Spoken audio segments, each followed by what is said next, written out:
The Sons of Mars. The Tale of Romulus and Remus. In the earliest days of our world, when the gods still walked among mortals and the forests were thick with ancient secrets, I lived as a shepherd under the slopes of the Alban Hills.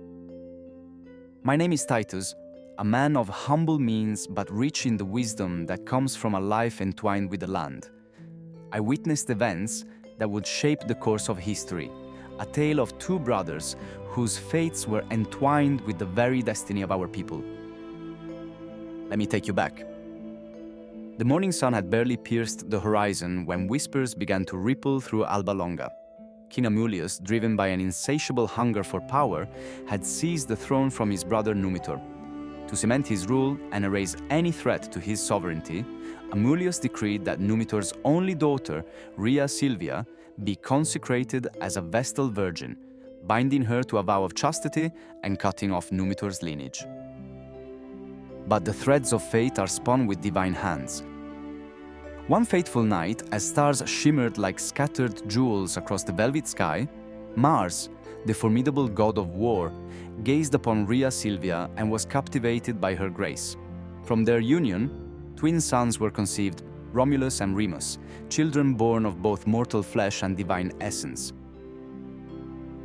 When news of the infant's birth reached the ears of Romulus, his fear twisted into cruelty. He commanded that the twins be cast into the unforgiving waters of the Tiber River, hoping to erase them from existence. The royal guards, torn between duty and conscience, placed the babes into a rough-hewn wooden cradle and set it upon the river's edge, where the current was swift and merciless. Yet the river, swollen with the rains of early spring, became an unwitting guardian rather than an executioner. The cradle drifted gently downstream, guided as if by unseen hands, until it came to rest among the tangled roots of a towering fig tree on the riverbank. It was there that a she-wolf, her senses keen and her spirit noble, discovered the crying infants. Moved by an instinct beyond understanding, she nurtured them as her own, providing sustenance and shelter beneath the canopy of the wild. One misty dawn, as I led my flock along the familiar paths by the river, a peculiar sound caught my attention, the soft murmur of children where none should be.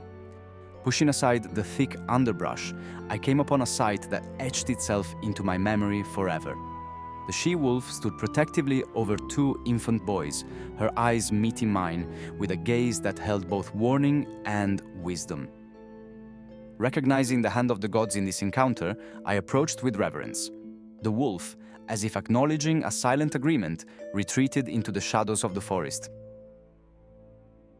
Cradling the twins in my arms, I brought them home to my wife, Acca Larentia. We had no children of our own, and their arrival filled our hearts with a joy we had long thought beyond our reach.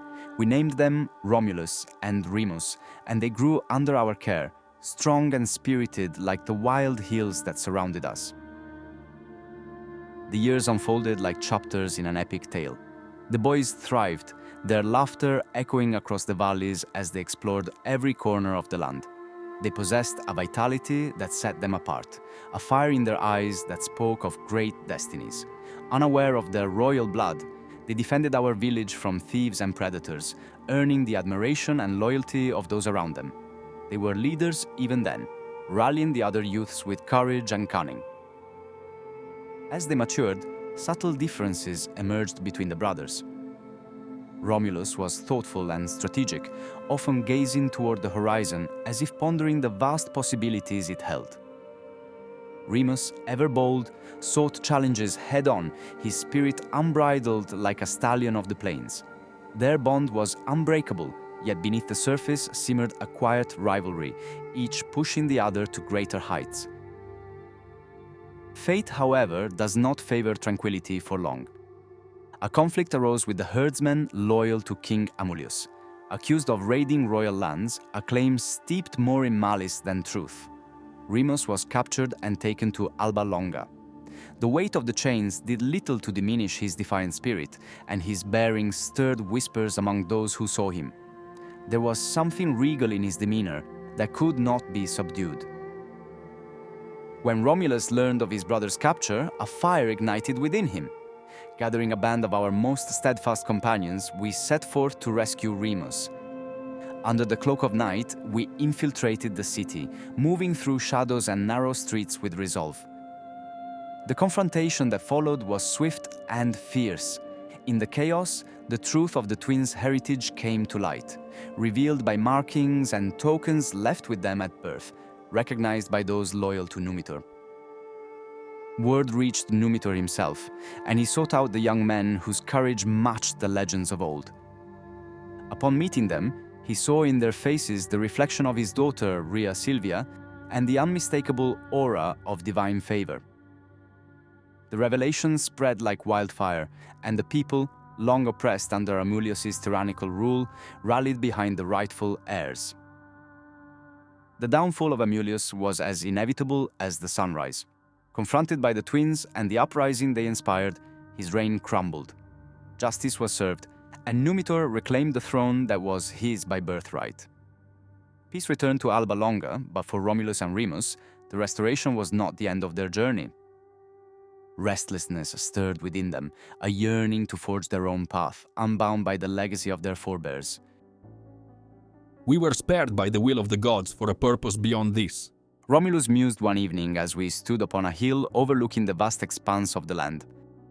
The brothers resolved to build a new city, a place where they could shape their own destinies. They returned to the banks of the Tiber, to the very spot where their lives had been spared so many years before. The land was wild and untamed, ripe with possibility. Yet, as they surveyed the rolling hills, a divergence of vision emerged. Romulus was drawn to the Palatine Hill, with its commanding views and natural fortifications. Remus favored the Aventine Hill, its slopes gentle and its soil fertile. To determine the rightful place, they agreed to seek the gods' guidance through the ancient practice of augury. Remus was the first to witness an omen, a flight of 6 mighty vultures gliding across the dawn-lit sky. It was a sign of favor, or so he believed. But as the day unfolded, Romulus observed 12 vultures soaring in majestic formation against the midday sun. Each brother interpreted these signs as confirmation of their chosen site, and the seeds of discord took root. Undeterred by the dispute, Romulus began to lay the foundations of his city atop the Palatine Hill. With measured steps, he traced the boundaries, plowing a furrow that would become the sacred walls of the new settlement. The ritual was solemn, each turn of the soil a vow to the gods and to the future of his people. Tension between the brothers escalated. The rivalry that once spurred them to greatness now threatened to consume them. Remus, seeing his brother's actions as a slight, questioned the legitimacy of Romulus's claim. The air was thick with unspoken words, and those of us who stood by watched with heavy hearts, sensing that tragedy loomed. The fateful moment arrived when Remus, in a gesture both mocking and defiant, stepped over the low wall that marked the city's boundary. It was an act that symbolically breached the sanctity of what Romulus was striving to create. In that instant, a profound sorrow clouded Romulus's eyes, a realization that the bond they shared was irreparably fractured. What transpired next has been recounted in many ways, but the weight of it remains the same. Remus fell, his life extinguished like a flame in the wind. Silence descended upon the hill, broken only by the distant cries of birds and the rustling of leaves. Romulus stood alone, grief etched into his features, the magnitude of his actions settling upon him like a shroud. In the days that followed, Romulus dedicated himself to the building of the city with a fervor that bordered on penance. He named it Rome, a tribute to both his lineage and the brother whose life had been intertwined with his own. The city rose from the earth, stone by stone, a testament to ambition, sacrifice, and the complex threads that bind kinship and destiny. As for me, Titus, I returned to my flocks but carried with me the weight of these events. I had seen the rise of a legend, the birth of a city that would echo through the ages. Rome was more than stone and mortar. It was the embodiment of human aspiration and the delicate balance between fate and free will. The years have passed, and the tales of Romulus have spread far beyond our hills. Travelers speak of a burgeoning city, a place where people from all walks of life come together under a common purpose. Rome stands as a beacon, not just of power, but of the enduring spirit that drives us to build, to dream, and to seek something greater than ourselves.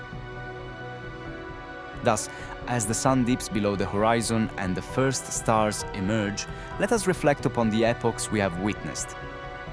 If ever the bards sing of these days, let them say that I lived in the time of legends, when the scions of gods and mortals walked among us. Let them say that I saw the rise of Rome from the sweat and sacrifice of two brothers bound by fate and torn by destiny, for their story is etched not just into the stones of the city, but into the very soul of humanity. It speaks of ambition and loss, of dreams forged and bonds broken.